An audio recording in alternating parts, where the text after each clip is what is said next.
Let's have the first problem. When 20 is divided by x, the resulting quotient is 3 and the remainder is 2. What is x? Okay, just simply write the expression according to the description. So, ibig sabihin, when 20 is divided by x, so ganito yan. When 20 is divided by x, the resulting quotient is 3. And the remainder is 2. Lagay muna natin yung remainder dyan sa tabi. Okay? Ngayon, let's do cross multiplication. So, lagyan natin ng over 1 yan para hindi kayo ma-confuse. So, ibig sabihin, mag-cross multiply tayo.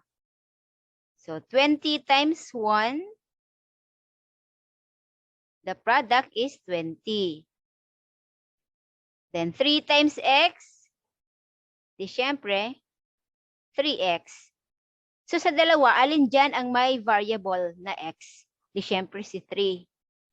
So, we will divide 3 by itself sa right and sa left para makancel yan si 3. Kasi i-discover man natin kung ano yung specific value ni x. Okay? So, ito yung x natin. So, ano yung multiples? Yung the best multiple ng 3 na pwedeng equal or hindi lalagpas ng 20. Hindi syempre kung mag-skip count kayo, 3, 6, 9, 12, 15, 18. Hanggang 18 lang tayo. Hindi pwedeng mag-21 kasi 20 man lang yung ano dyan, numerator. So hanggang 18. So meaning, 18 divided by 3 is 6. Tapos, may remainder pa daw ng 2. Okay? May sobrang 2.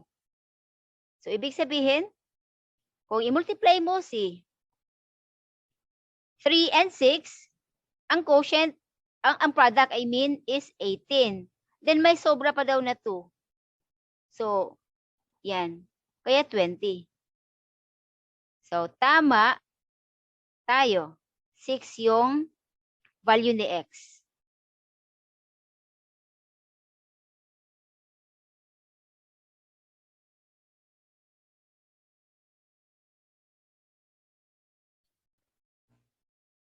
Dito naman tayo sa second problem. A cereal mixture contains rice, wheat, and corn in the ratio of 2:3:5. If a bag of the mixture contains 4 kilograms of rice, how many kilograms of corn does the mixture contain? Sige, ito yung mga ratio natin. 2:3:5. Ang corresponding yan na ingredient is kung ano yung unang na-mention, like rice, wheat, corn. So, si rice, 2. Yan si wheat is 3. Yan din si corn is 5. Now, ang given dito, ang clue is ano daw? Rice. Si rice daw is 4 kilograms. Okay, i-draw muna natin ha. Okay, rice. Tapos wheat and then corn. According sa description, magdodraw na lang muna ako ng bars para madali nating maintindihan. Sige, si rice daw ay 2. Tapos ito si wheat ay 3. 1, 2, 3. Tapos ito naman si corn ay 5. 1, 2, 3, 4, 5. So focus tayo sa rice. Ang rice daw ay contains 4 kilograms. So ito daw ay 4 kilograms. So ibig sabihin, ang isa niyan is 2. Kasi 4 man daw. So ibig sabihin, kung 2 yan, the rest, 2 din pala.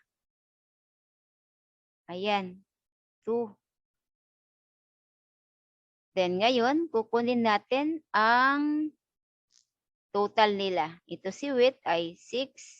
Ito naman si corn ay 10. Okay? Ang tanong, how many kilograms of corn does the mixture contains? So, ang corn daw ay 10 kilograms. Ito si wheat ay 6 kilograms. Ito naman si rice, ay syempre nasa given yan, 4 kilograms. Ganun lang po kasimple kung paano isolve itong problem. So, in short, yung corn lang ang focus natin kasi yun man ang itinatanong. Okay? Every time po na magsagot tayo ng a problem that involves ratio, careful lang po tayo sa careful lang po tayo, baka may violations kasi tayo.